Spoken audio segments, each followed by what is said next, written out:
If you've just bought your first adventure bike and you're not sure what you should touch and what you shouldn't touch, and the big question of whether you should work on your own motorcycle or not, well, there's two sides to that argument. One side says, yes, you should work on your own bike because when you're stuck out in the middle of nowhere, you need to be able to do these things.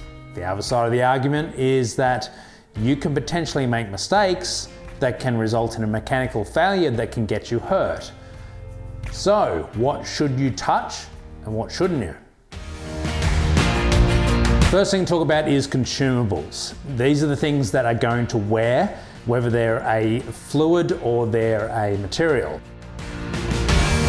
The first obvious one is brakes. You do need to check these and you need to make sure you've got plenty of guts on them before you go out on a big ride. As long as you can see a big chunk there, then you're sweet. This right here is your brake reservoir. So there's one on the front and there's one down below for the rear.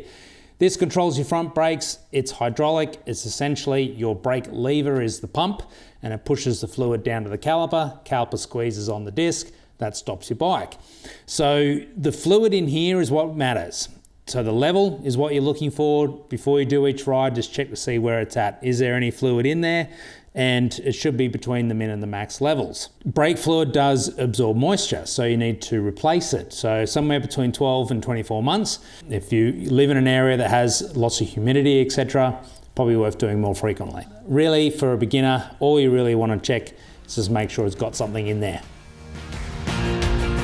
Each bike is going to be different as far as checking oil. Now, interestingly, all 4 of the bikes in this garage, made by 3 different manufacturers over all different eras, all have a dipstick. But one of the most common versions on a lot of motorcycles is a viewfinder. Obviously, remembering that when the oil is hot, it's going to expand, so it's going to show a little higher. But again, check the specifications. It will say exactly what the bike should be at, whether it should be warm or cold when you check it, and how you should check it. So generally speaking, if you can see oil, then you're good. Now, one thing to be mindful of is the condition of the oil. What you're looking for is whether it's absolutely pitch black, then that's probably due for a change. I just keep a spreadsheet and make sure I do it every 5,000 Ks or so. Now, when it comes to tyres, tread depth is an obvious thing to check, isn't it, Zachy? Yes, it is. Are you helping? Thanks, buddy. You're a good helper. When it comes to tyres, tread depth is the obvious thing to look for, and obviously when it's too low, it needs to be replaced. However, the key thing to also look for is the date of the tyre. Imprinted on the side of the tyre, you'll find the month and year, and it's generally in sort of a little circle. What's a long circle called? So once a tyre gets 4 to 5 years old, they tend to go a bit hard and they're not very nice. And even some places will reject them for pink slips if you're in New South Wales. However, if you've just bought a second-hand bike and the tyre is pretty old, but there's still heaps of tread on it, at least you know the previous owner didn't ride it that much, or certainly didn't ride it hard. Now, of course, while you're checking the tyre, is a good time to check the bearings. All you're looking for is a bit of movement. So a little bit of rocking, just move it back and forth, doesn't move around. No, it's a good thing.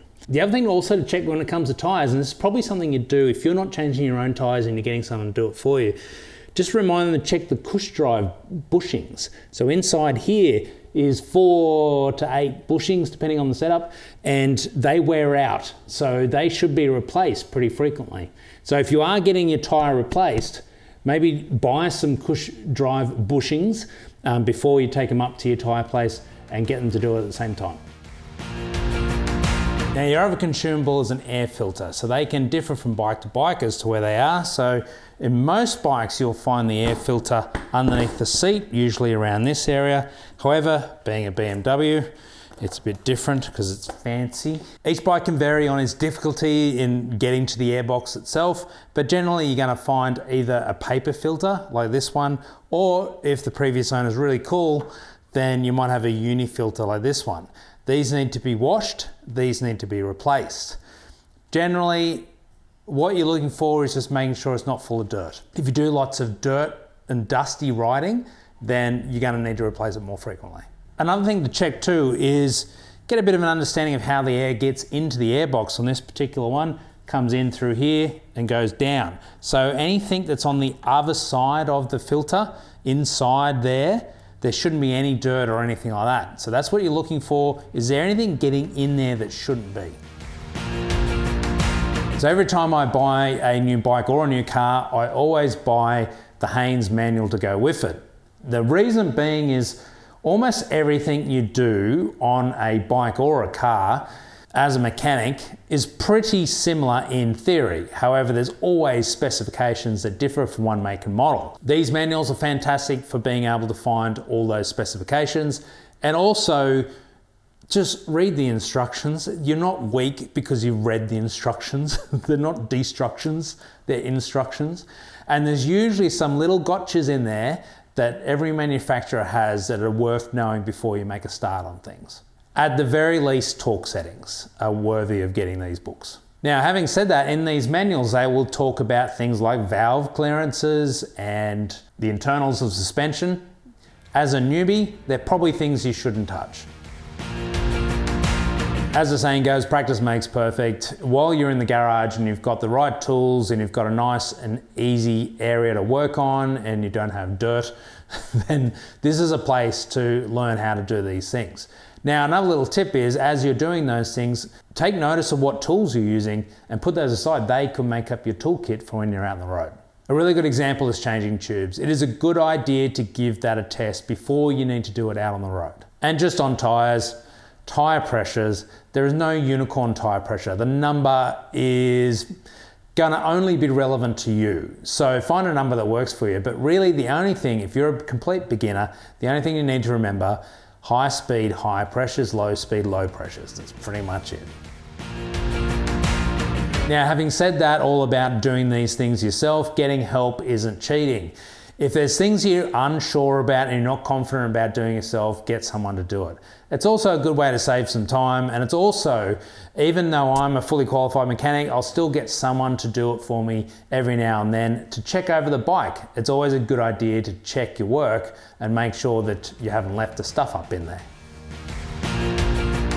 The other frequent maintenance thing is your chain. You really need to check it and lubricate it more frequently if you ride in the wet and more frequently if you ride in the dirt. Key things that you're looking for is the condition of the chain. Is it looking rusty? If it's looking rusty, that's bad. It means it hasn't been lubed properly. And the other thing you're looking for is your tension. So you're looking for the amount of slack in the chain.